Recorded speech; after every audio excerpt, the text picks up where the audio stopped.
에베소서 2장 20절. 갇혀있던 라하가 구원을 받았어요. 깜짝 놀랐어요. 어떻게 된 거예요? 광야를 지나왔는데 그냥 갑자기 아이가 사라져서 못 보셨죠? 여기 계신 분들은 앉아있다가 이렇게 뒤로 넘어가서 아이가 저 의자 사이로 빠졌었어요. 라가 찬양하다가. 그래서 승민이 형님 도와주셔가지고, 그래서 이걸 어떻게 해야 되나 지금 가서 구해줘야 되나 지금 찬양이 놀아다가 저까지 놀랬습니다. 광야를 지났습니다. 자, 에베소서 2장 20절 말씀. 자, 우리 다 같이 한 절이니까요. 한 목소리 읽겠습니다. 시작. 너희는 사도들과 선지자들의 터 위에 세우심을 입은 자라. 그래서 예수께서 친히 모퉁이 돌이 되셨느니라. 아멘. 할렐루야. 네, 한 주간 또 잘 지내셨습니까? 오늘 그래도 일단 저희 집도 물이 얼었었거든요. 그래서 물이 이제 나오고 오늘도 또 걱정하면서 왔어요. 또 학교가 이 방학이니까 사용을 안 하니까 혹시 오늘도 또 화장실에 물이 안 나오면 어떡하나 했더니 나옵니다. 감사하게 나왔고 제가 고기도 안 엎었고 물론 오늘 엎을 고기가 없었죠. 오늘은 괜찮은 날입니다.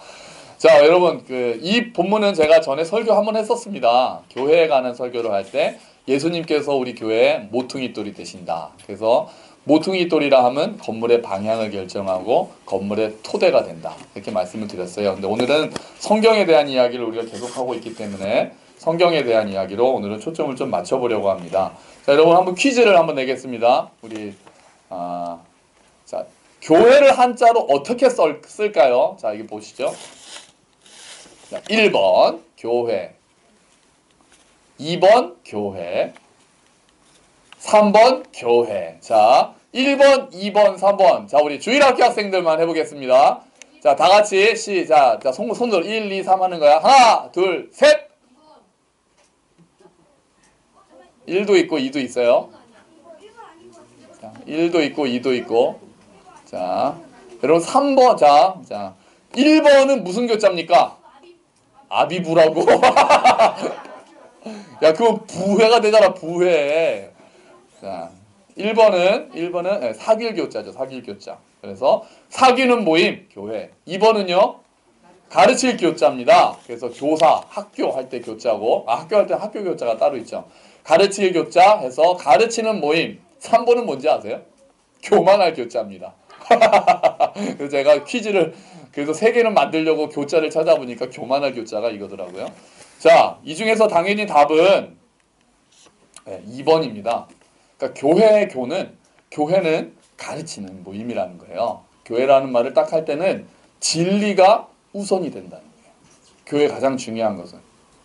근데 지금 슬프게도 교회에서 1번이 더 중요해지고 있는 경우가 많습니다. 사귐이 굉장히 중요해지고 있는 거예요. 맞죠? 교제 중요하죠. 근데 가르치는 것보다는 교제 쪽으로 포인트가 막 가고 있는 거예요. 모여서 성경 공부하자 그러면 안 모이는데 놀러 가자 그러면 잘 모이는 거죠. 우리 교회는 안 그런가요? 아멘. 아멘 대답하시면 한 분밖에 안 계시니까 제가 별로 마음에 안 들어요. 그러니까 교회가 그러다가 3번으로 가는 거예요. 하나님의 말씀, 진리를 배우겠다는 마음보다 좋은 사람들이 모여서 동호회처럼 그냥 이런저런 뭐 정치 얘기, 사회 얘기, 문화 얘기, 영화 얘기, 드라마 얘기, 재테크 얘기, 뭐 골프 얘기 이런 얘기 하는 거 좋아하고 그게 물론 당연히 좋죠. 근데 그 모임 안에 진리에 대한 갈급함, 하나님께서 지금 어떻게 일을 하시는가, 하나님께서 무슨 일을 하셨는가, 지금 내 삶에는 하나님이 어떻게 역사하시는가에 대해서 배우고 격려하고 가르치는 것 없이 그게 빠진 상태에서 사귐이 지속되면 3번으로 가는 거예요. 교만한 모임이 되는 겁니다. 지금 많은 교회들이 2번보다는 이제 1번으로 많이 갔어요. 진리를 얘기하거나 말씀을 가르치거나 이런 것보다는 침묵을 우리가 해야 된다. 침묵해야 된다. 사귐이 있어야 된다. 좋은 말이긴 한데 2번이 빠져있는 1번은 교회가 아닌 거죠. 교회가 아닌 거예요. 그냥 서클이 되는 거죠. 즐겁게 모이는. 그러려고 모인 게 아닙니다. 당연히 우리는 교회 안에 사람이 좋죠. 함께하는 사람이 당연히 좋아야 되고 사람이 교회고 하지만 그 안에 예수 그리스도, 십자가, 하나님 나라, 복음에 대한 진리가 그게 충만하지 않다면 그것은 교회가 아닌 거예요. 그냥 모임이 되는 거죠. 그래서 오늘은 성경, 진리와 교회에 대해서 우리가 살펴보려고 하는 거죠. 한번 본문을 보겠습니다. 오늘 본문 20절 다시 한번 좀 같이 읽어볼까요? 시작! 너희는 사도들과 선지자들의 터 위에 세우심을 입은 자라. 네, 여기까지예요. 자, 여기서 너희는, 너희가 누굽니까? 너희는 누구예요? 에베소 교회예요. 에베소 교회. 1번은 자, 성경을 볼 때 성경에서 나타나는 너희 이런 거는 먼저 나한테 하시는 말씀이구나라고 생각하기 이전에 성경책 자체는 누구한테 하시는 말씀인지를 항상 먼저 봐야 돼요. 그리고 나서 적용할 때 그럼 이거는 오늘도 나에게 하시는 말씀입니다. 이렇게 가야 돼요. 그래서 1번은 항상 그 안에서 어떻게 이야기하는가를 보는 겁니다. 자, 여기서 말하는 너희는 에베소 교회죠. 그래서 지금 우리가 적용할 때는 마찬가지로 그냥 교회다 이렇게 볼 수 있어요. 근데 그 교회는 어디에 세워진 건물 같은 건데 어디 위에 세워졌냐면 사도들과 선지자들의 터 위에 세워졌다. 우리 주보에 쉬운 성경으로 되어 있는 거 있어요. 우리 주보에 한번 보시면 같이 읽어볼까요? 시작! 여러분은 사도들과 예언자들이 놓은 기초 위에 세워진 건물이며 그리스도 예수가 그 모퉁이 돌이 되십니다. 뭐 예수님께서 가장 중심이시다. 이거는 당연한 거고요. 그러니까 여러분, 우리 교회는 사도들과 예언자들이 놓은 기초 위에 세워진 건물이에요. 교회는 건물인데 사도들과 선지자들이 놓은 기초가 있다는 거예요. 그게 뭐겠습니까? 그들의 가르침인 거예요. 선지자들이 가르친 거, 사도들이 가르친 거, 그거가 바탕이 돼서 그 위에 교회가 선다는 거예요.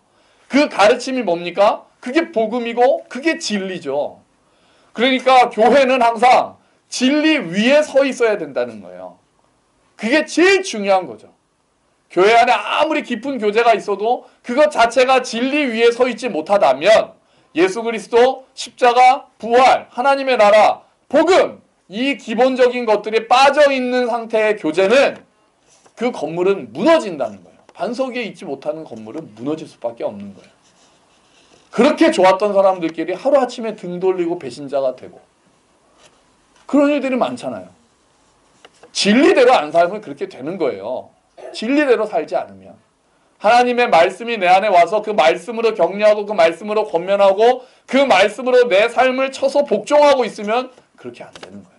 인간적인 관계로 형님 아우하는 사이로 그렇게 했다가 인간적으로 배신감 느끼고 그렇게 해서 교회가 깨지는 경우가 얼마나 많습니까?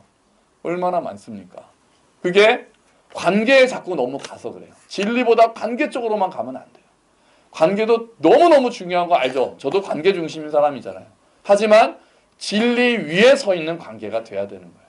그래서 모이면 서로 막 좋은 것도 맞는데요. 그러면서 이제 더 나아가기 시작하면 말씀을 가지고 모이는 모임으로 가야 되는 거예요. 그 모임이 말씀을 가지고 모이는 모임이 될 수 있어야 돼요. 그냥 하는 얘기 가운데서도 하나님이 그거에 대해서는 어떻게 말씀하시더냐. 내 경험, 내가 해보니까 이런 게 아니라 내가 말씀에 순종해 보니까 내가 그 말씀을 이렇게 적용해 보니까 이런 이야기들이 나와지는 모임이 진리 위에 서 있는 모임들이 되는 거죠. 신문에서 봤는데 어떤 책에서 봤는데 거기서 끝나지 말자는 거예요. 그것도 다 중요한 말이고 다 우리가 들어야 하는 말이고 다 경험도 너무 중요하지만 그게 빠진 알맹이 가장 밑에 성경에 보니까 에베소서에 이렇게 말씀되어 있지 않나? 이런 이야기들이 나올 수 있어야 한다는 거죠. 교회는 그렇게 아예 시작 자체가 말씀으로 시작을 했습니다. 진리로 교회가 시작이 된 거예요. 초대교회부터 볼까요? 초대교회 우리 기억나시죠? 사도행전 우리 후보에 있습니다. 사도행전 볼게요. 사도행전 2장 42절 말씀 읽겠습니다. 시작! 그들이 사도의 가르침을 받아 서로 교제하고 떡을 떼며 오로지 기도하기를 힘쓰니라. 아멘. 우리가 초대교회 하면은 딱 떠오르는 이미지가 뭐냐면 날마다 성전에 모였지. 그래 떡을 뗐지. 오로지 기도에 힘썼지. 이거 얘기 많이 하거든요. 초대교회만 딱 하면 그 생각나요. 그래서 우리가 열심히 모이자 이러는데 초대교회 제일 처음은 이거예요. 사도의 가르침을 받아입니다. 초대교회가 그렇게 할 수 있었던 이유는 그들이 날마다 성전에 모여 있을 수 있었던 이유는 그들이 날마다 같이 떡을 떼고 교제할 수 있었던 이유는, 그들이 오로지 기도에 힘쓸 수 있었던 이유는 사도의 가르침을 받는 게 먼저 있었기 때문이에요. 초대교회 시작은 가르침에서 시작이 된 거예요. 진리의 선포가 초대교회의 시작이 되었다고요. 근데 초대교회 그러면 우리가 지금도 사도의 가르침이란 생각은 잘 안 들어요. 초대교회 하면 항상 그래 날마다 모였어. 날마다 떡을 뗐어. 이런 쪽으로 우리가 자꾸 생각을 하는 거예요. 사도의 가르침이 있었기 때문에 그 모든 게 가능했다는 생각을 잘 못하는 거예요. 아니에요. 초대교회 시작은 진리의 선포에서 시작이 되었던 거예요. 그들이 일어났던 모든 막 가진 거 다 팔아서 나눠줬어. 이런 얘기 우리 많이 하잖아요. 초대교회처럼 우리도 진짜 서로 물건도 많이 네 거 내 거 없이 많이 공유하고 가난도 없어지고, 그 모든 일들은 사도의 가르침이 있었기 때문에 가능한 거였어요. 그걸 잊으면 안 돼요. 진리의 선포가 있고 각 사람이 그 진리에 순종할 때 일어나는 결과들인 거예요. 바른 말씀이 선포될 때. 개신교는 또 어떻게 시작했습니까? 개신교는 말씀을 재발견해서 시작이 됐습니다. 우리가 아시는 대로 그 당시에 천주교가 성당이 많이 부패했었고, 그 당시에 많이 부패했었고, 사람의 힘으로, 인간의 공로로 구원을 얻을 수 있다라는 생각이 많이 있었습니다. 여러 가지 또 도덕적인 부패도 많았고요. 그때 그 마틴 루터라는 그 종교개혁을 시작한, 원래는 신부님이었죠. 마틴 루터 신부님이 자기가 아무리 막 참회를 하고 자기가 아무리 노력을 해도 자기가 죄인이라는 사실을 자기를 늘 괴롭게 했어요. 하나님은 자기한테 사랑의 하나님이 아닌 거예요. 너무 무서운 하나님인 거예요. 내가 아무리 막 회개를 하고 그래도 나는 여전히 죄인이라는 사실이 너무 나를 괴롭혔던 거예요. 거기에 천주교에서 자기 스승에게 찾아가서 어떻게 하면 내가 이 죄에서 벗어날 수 있을까요? 그러니까 이렇게 해보세요. 고해성사도 하고 참회도 하고 이런 것들을 여러 번 했는데도 내가 여전히 하나님 앞에 죄인이고 나는 심판받을 수밖에 없다는 사실이 너무 이 사람을 괴롭혔던 거죠. 그러다 어느 날 탑에서 로마서를 읽다가 믿음으로 말미암아 얻는 하나님의 의라는 거에 대해서 눈이 열렸어요. 야, 하나님의 의는 내가 노력해서 얻을 수 있는 게 아니라 하나님의 선물이구나를 깨닫게 된 거예요. 그래서 종교개혁이 시작이 됐습니다. 개신교가 그렇게 시작한 거예요. 인간의 힘으로 뭔가를 얻어내는 게 중요한 게 아니라 그거보다 먼저 하나님의 은혜로 오는 선물, 그거를 내가 단지 믿을 때 하나님이 그 의를 나에게 선물로 주시는구나. 거기서 이 사람이 확 자유해졌어요. 그리고 그 깨달은 거를 선포하기 시작합니다. 그러다 보니까 교황청하고 갈등이 생기고, 그 당시 카톨릭에서 가르친 것들하고 조금씩 안 맞는 것들이 생기고, 교황제도를 비판하기 시작하고, 원래 마틴 루터는 개신교를 세울 생각이 없었다고요. 그냥 천주교 중에서도 좀 잘못된 것들만 바꾸기를 원했어요. 그런데 이 사람들이 그걸 받아들일 수가 없는 거죠. 너 그거 굉장히 불온한 사상이야. 위험한 사상이야. 그러다가 너 안 되겠다. 파문. 그러다 보니까 이게 새로운 개신교라는 것까지 나오게 된 거죠. 하나님의 말씀을 재발견하고 교황이 얘기하는 게 아니라 말씀이 얘기하는 게 진짜라고 믿기 시작하니까 감당할 수가 없었던 거예요. 다시요. 당시 제도가 이야기하는 것보다 성경이 하는 이야기가 더 중요하다고 생각하니까 그 틀 안에 남아있을 수가 없었다는 거예요. 그래서 종교개혁자들이 뭘 했겠습니까? 성경을 뭐 했을까요? 번역하기 시작합니다. 그 당시에 성경은 어떤 언어였습니까? 라틴어였거든요. 근데 대부분의 사람들은 라틴어를 몰랐습니다. 그래서 신부님들만 성경을 읽었어요. 그러니까 여러분 지금 대단하신 거예요. 아주 감사한 거예요. 성경을 직접 읽을 수 있는 사람이 없었다니까요. 당시에는 말을 몰라서 굉장히 어려운 말로 써 있으니까. 지금 우리로 말하면은 뭐 영어로 써 있다고 예를 들면요. 그래도 많이 읽겠지만 라틴어로 성경을 써 있고 그거는 신부님만 읽어주니까, 신부님만 읽고 해석하니까 일반 사람들은 성경을 볼 수가 없었어요. 그러니까 종교개혁자들이 그게 중요한 게 아니라 성경을 직접 보는 게 너무 중요하다. 그래서 제일 먼저 한 일들이 성경 번역이에요. 마틴 루터가 독일어로 성경을 번역합니다. 웃기게도 당시에 영어로 성경을 번역했다고 화형당한 사람도 있었어요. 함부로 성경을 번역했다고. 이 귀한 하나님의 말씀을 보통 사람들이 읽을 수 있으면 안 된다라는 게 그 당시 입장이었어요. 좀 이상한 일이잖아요. 그래서 마틴 루터가 독일어로 번역하고 사람들이 성경을 막 번역하기 시작을 해요. 그래서 성경을 사람들의 손으로 돌려주죠. 하나님께서 직접 말씀하시게 하자. 꼭 신부나 교황이나 사제를 통해서 갈 필요가 뭐가 있어? 우리 모두가 제사장인데 다 같이 말씀을 통해서 하나님 앞에 나아가도록 하자. 그게 종교개혁이었다. 그래서 종교개혁에 3대 모토가 있었습니다. 자, 첫 번째 이겁니다. 같이 하죠. 솔라 그라티아. 다시요. 솔라 그라티아. 네, 라틴어. 이게 뭡니까? 오직? 아니에요. 그라티아 뭔가 비슷한 단어가 있어요. 약간 느낌. 그레이스 약간 안 들리세요? 그레이스. 오직 은혜. 이 솔라는 오직, 예, 오직. 그 첫 번째 모토가 솔라 그라티아. 오직 은혜. 그러니까 사람의 힘이 아니라 구원. 이건 다 하나님의 은혜로만 된다. 자, 두 번째. 솔라 피데. 솔라 피데. 같이 하세요. 솔라 피데. 뭐겠습니까? 오직 믿음. 오직 믿음. 인간의 공로가 아니야. 하나님의 은혜고 오직 그 사람의 믿음. 믿음은 통로일 뿐이야. 하나님의 은혜를 받는 통로. 그리고 마지막이 이거예요. 솔라 스크립투라.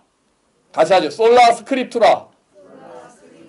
이게 뭐겠습니까? 오직 성경이에요. 오직 성경. 이게 종교개혁가들의 3대 솔라였어요. 3대 모토. 솔라 그라티아. 오직 하나님의 은혜. 솔라 피데. 오직 인간은 오직 믿음. 행위 구원이 아니고 공로 아니고 믿음. 그리고 마지막에 솔라 스크립투라. 오직 성경. 뭐 유명한 학자가 한 얘기보다 성경으로 돌아가라. 그냥 목사님이 한 얘기만 믿지 말고 성경으로 돌아가라. 이게 종교개혁가들이 외쳤던 3대 모토였던 거죠. 지금도 개척교회가 우리 교회는 좀 그렇지 않습니다만 개척교회가 보통 요즘에 어떻게 많이 생기는지 아십니까? 뭐 이제 큰 교회가 뭐 분립해져가지고 이런 거 말고 처음에 이제 개척해야 되겠다 마음을 먹으면 처음에 뭐 하는 줄 아세요? 성경 공부를 시작해요. 몇 명 성경을 공부하고 싶다는 사람들 모아서 성경 소그룹으로 시작을 해요. 그러다가 우리 교회를 함께 시작합시다. 그렇게 해서 개척이 되는 게 가장 좋은 거예요. 그래서 교회의 시작은 항상 성경이 함께하는 거예요. 초대교회가 그랬고 개신교회가 그랬고 지금도 많은 개척교회가 그래요. 교회의 시작이 하나님의 말씀으로 시작한다는 거죠. 그리고 진리가 성경이 교회의 터라는 것은 교회에서 제일 중요한 것은 결국 가르침이라는 사실을 우리가 다시 생각해야 된다는 걸 의미합니다. 가르침 중에서 그래서 우리 개신교회 예배는 중간에 뭐가 있습니까? 가장 중심에 설교가 있어요. 설교를 그만큼 중요하게 생각하기 때문에 그래요. 어떤 의식이나 그런 것보다도 하나님의 말씀을 선포하는 게 제일 중요하다라고 생각하는 그 사상 때문에 개신교에서는 설교가 거의 전체 예배의 절반 가까운 시간을 차지하고 있는 거예요. 그만큼 말씀이 중요하기 때문에. 교회를 선택을 할 때도 기준이 보통 뭡니까? 설교가 좋은가? 전에 물론 이건 설교학 교수님이 하신 말씀이지만 이렇게 말씀하셨어요. 학교 다닐 때. 뭐 전도를 잘해서 성장했다는 교회 가보면 전도를 잘하는데 목사님 설교도 좋더라. 제자 훈련을 잘해서 성공했다는 교회를 가보면 제자 훈련도 좋은데 목사님 설교가 좋더라. 뭐 이렇게 셀 모임을 잘해서 성장했다는 교회를 가보면 셀 모임도 좋은데 목사님 설교도 좋더라. 그러면서 그 교수님이 그러니까 설교는 필수다. 열심히 해라. 설교학 교수님이셨거든요. 근데 많이 맞는 것 같아요. 많이 맞는 것 같아요. 근데 물론 교회가 커지고 부흥하고 뭐 그런 의미에서 설교가 중요하다고 생각하지는 않습니다. 저는. 뭐 당연히 아침마당도 굉장히 많이 보잖아요. 진리가 없어도 귀에 듣기 좋은 설교를 해도 많이 모일 수도 있기 때문에 뭐 사람이 많아진 거는 좋은 설교다. 이런 공식은 전혀 성립하지 않습니다. 다만 바른 진리의 선포가 교회에서 가장 중요하다는 것만 제가 받아들이는 거예요. 물론 하나님의 뜻을 잘 해석하고 적용하는 것까지 바르게 빠짐없이. 그래서 제가 하고 싶은 것 중에 하나가 성경 전체를 설교하는 거는 제가 꼭 하고 싶은 거예요. 전체를. 맨날 했던 본문만 해가지고 자기 하고 싶은 얘기하는 게 아니라 지금 여러분 아모스 성경 아침 묵상 하시면서 좀 힘드시죠? 아침마다 심판, 요즘은 그래도 구원도 살짝 가끔 있지만, 그러니까 그걸 쓰고 있는 저는 얼마나 힘들겠습니까? 근데 제 믿음은 성경 66권이 지금까지 우리에게 전해지는 것은 뭐 하나 버려도 되는 성경이 없다는 거죠. 옛날에 성경 전체를 통독을 중요하게 생각하시는 목사님이 하신 말씀이 있어요. 그때 목회자 저희한테 너희 나중에 천국 가서 오바댜 선지자가 와서 너 왜 나 무시했어? 그러면 너네 뭐라고 말할래? 그러셨어요. 오바댜 선지자 설교 안 한 목사님들 많거든요. 평생 오바댜 설교 한 번도 안 해. 오바댜 뭔지도 모르시겠죠. 뭐 나훔 이런 사람들 너 나 왜 무시해? 그러면 너네 뭐라 그럴래? 저희한테 신학생 때 그러셨거든요. 뜨끔하더라고요. 저도 그때까지 오바댜 설교는 한 번도 안 해봤으니까요. 그래서 제가 마음먹은 것 중에 하나가 성경 66권 어쨌든 최소한 일단 아침 묵상은 한 절도 안 빠지고 어쨌든 다 간다. 늘 했던 얘기 하면서 그냥 이 예화 쓰고 저 예화 쓰고 본문은 똑같은데 예화만 계속 바뀌어가지고 주제는 똑같은 설교. 그런 거 저는 하고 싶지 않거든요. 그러면서 안 하는 본문이 많은 설교가 아니라 성경 전체를 설교하고 성경 전체를 같이 읽고 싶은 거예요. 저는 그게 가장 중요하다고 생각을 한다는 거죠. 골고루 균형 있게 하나님께서 주신 말씀 버릴 게 없다는 거예요. 그래서 저희가 자매 모임부터 또 요새 중고등부도 성경을 가르치는 게 가장 중요하다고 생각한다는 거예요. 성경책 자체를. 많은 교재, 제자훈련 교재, 그런 교재들이 중요하지만 너무 좋지만 그걸 하면서 성경 전체를 제대로 처음부터 끝까지 성경 전체를 같이 생각하고 하는 경우가 너무 없다는 거죠. 제가 참 신기한 일 중에 하나예요. 제 자매 모임 할 때 다른 교회에서 오시는 분들이 몇 분 계시잖아요. 저희 같이 성경 공부를 하면서. 훨씬 큰 교회인데 아니 그 교회 가서 하시죠. 그런 성경책을 가지고 성경책을 같이 읽으면서 함께 나누는 그런 모임이 교회에 잘 없다는 거예요. 제가 그런 얘기를 많이 들었어요. 뭐 요약을 하고 뭐 이렇게 뭐 책을 가지고 하는 경우들은 있는데 성경책을 그냥 처음부터 같이 읽으면서 거기에 대해서 삶을 나누고 하는 모임이 생각보다 너무 없다는 거죠. 교회가 성경을 안 가르치고 있는 경우가 많은 거예요. 다른 것들 많이 하면서. 그러면 안 되죠. 다른 것들도 필요하죠. 하지만 항상 중심에는 하나님의 말씀을 잘 가르치는 게 가장 중요한 거예요. 그래서 다른 프로그램도 있으면 좋지만 다른 프로그램은 설사 없다 하더라도 성경을 가르치는 순서는 꼭 들어가 있어야 되는 거예요. 모든 교회. 성경을 잘 가르치는 모임은. 그리고 모든 목회자들의 가장 중요한 갖춰야 할 자질은 설교이면서 성경을 가르칠 수 있는가. 물론 완벽한 사람 어디 있겠어요. 또 제가 알면 얼마나 알겠다고 하겠어요. 같이 고민하고 같이 배워가는가. 하나님의 말씀 앞에 서 있는가. 그게 가장 중요하다는 거죠. 그래서 지금 한국교회에 슬픈 게 뭡니까? 성경을 누가 제일 많이 가르치는 줄 아세요? 이단입니다. 신천지가 어떻게 광고하는 줄 아세요? 우리는 성경만 가르쳐. 이게 신천지가 내세우는 구호예요. 신천지의 교재는 오직 성경뿐. 제가 그걸 보니까 얼마나 화가 나든지. 지금 얼마나 한국 교회가 성경을 가지고 얘기를 안 하니까 별놈들이 다 자기네는 성경만 가르친다고 하고 많은 사람들이 거기 훅 빠져들어가지고 진리에서 떠납니까? 어떻게 그런 거를 우리가 뺏기고 있을 수가 있습니까? 우리가. 참 슬프지 않습니까? 그럼 안 되죠. 교회 안에서 말씀을 가르치고 말씀을 나누고 말씀으로 삶을 적용하고 그렇게 격려하고 교제하는 게 가장 중요한 거예요. 가장. 그런데 지금 계속 진리가 교회의 터다 이렇게 말씀을 드렸잖아요. 그러니까 진리 위에 교회가 서 있다. 지금까지 이렇게 말씀을 드렸는데 마지막으로 이걸 뒤집은 성경 구절이 있어요. 교회 위에 진리가 서 있다는 구절이 있어요. 우리 주보에 있습니다. 디모데전서 3장 15절 같이 한번 읽어볼까요? 시작. 교회는 살아계신 하나님의 집이며 진리의 기둥과 터입니다. 아멘. 자, 교회가 진리의 기둥과 터다. 아까는 진리가 말씀, 사도들과 선지자들의 가르침이 교회의 터다. 그러니까 터다 헷갈리죠. 그러니까 가르침 위에 교회가 세워졌다라고 얘기를 했는데 이제는 디모데전서에서는 교회 위에 진리가 세워진다. 이렇게 얘기를 하는 거예요. 그러니까 이게 상호작용을 하는 거예요. 이게 무슨 말이에요? 이제 교회는 진리로 인해서 시작을 했잖아요. 이제는 교회가 진리를 지켜야 되는 거예요. 이제 진리 위에 교회가 시작했으니까 더욱더 우리가 진리를 사모하고 바른 진리를 선포하고 가르치도록 우리가 함께 애써야 되는 거예요. 그게 교회가 진리의 터라는 거죠. 또요, 교회가 진리를 기둥으로 세운다는 건 어떤 거예요? 이제 우리가 진리를 높게 들어서 이제 전파해야 되는 역할도 교회가 담당해야 된다는 거예요. 진리가 교회를 세웠듯이 이제는 교회가 진리를 세워야 되는 거예요. 올바로 세우고 올바로 전파해서 하나님의 집을 지어가야 된다는 거죠. 이렇게 교회와 성경은, 교회와 하나님의 말씀은 서로를 세워주는 보완적인 관계가 되는 것입니다. 여러분, 우리 교회 성경 공부 모임이 있습니까?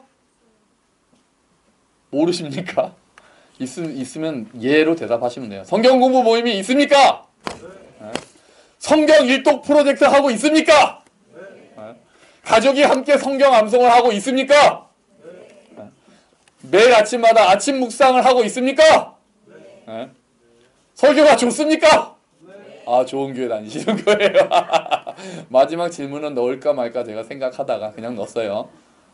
좋은 교회 다니시는 거예요. 농담이고요. 농담이고, 제가 꿈꾸는 교회는, 아니 하나님께서 원하시는 교회는 바른 진리 위에 서 있는 교회죠. 성경이 말하는 교회예요. 진리 위에 서 있는 교회. 그리고 그 진리를 다시 세우는 교회. 그 진리를 바탕으로 교제가 이루어지는 교회. 그 진리를 바탕으로 성장이 이루어지는 교회.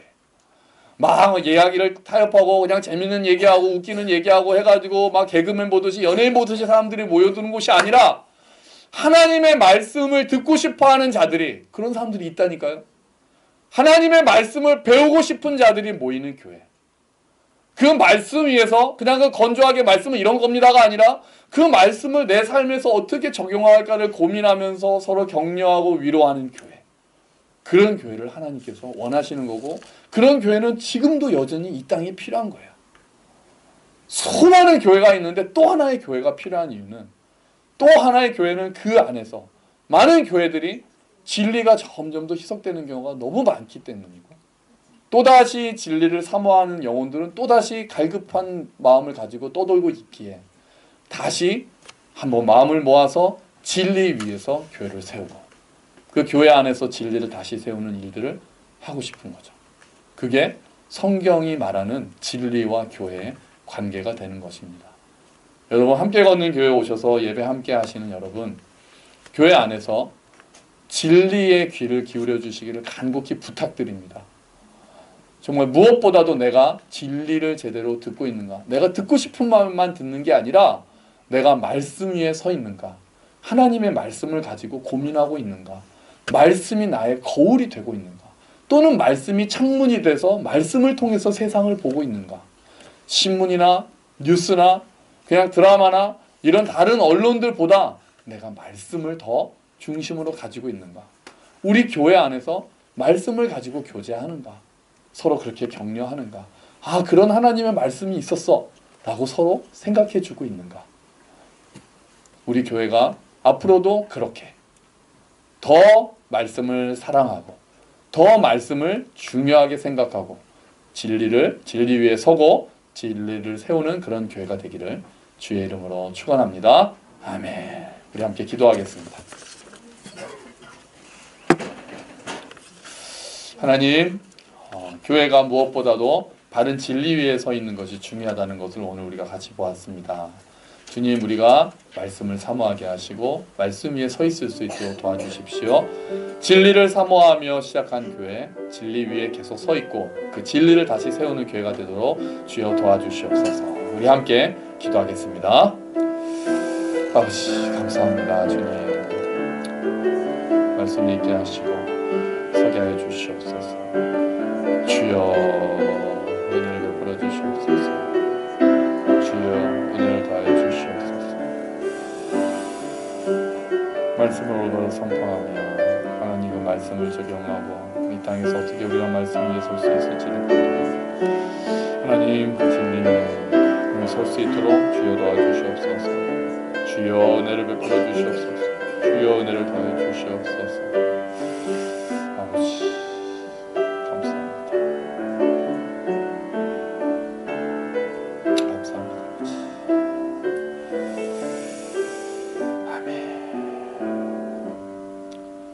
하나님 아버지 감사합니다. 오늘 우리가 다시 모여 하나님을 예배하며 교회가 하나님의 말씀 위에 세워져야 함을, 또다시 교회는 그 말씀을 세우는 곳이 되어야 함을 우리가 다시 한번 생각하고 깨닫고 결단합니다. 주님, 무엇보다 우리 교회 안에 말씀이 충만한 교회가 되기를 원합니다. 말씀으로 위로하고 말씀으로 격려하고 그 말씀으로 다시 순종하고 그렇게 함께 세워지는 교회가 되기를 원합니다.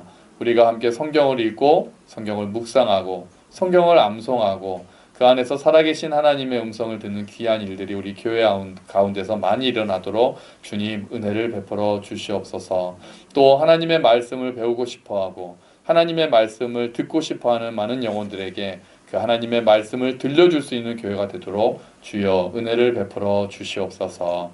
감사합니다. 주님, 이 모든 말씀 예수 그리스도의 이름으로 기도합니다. 아멘.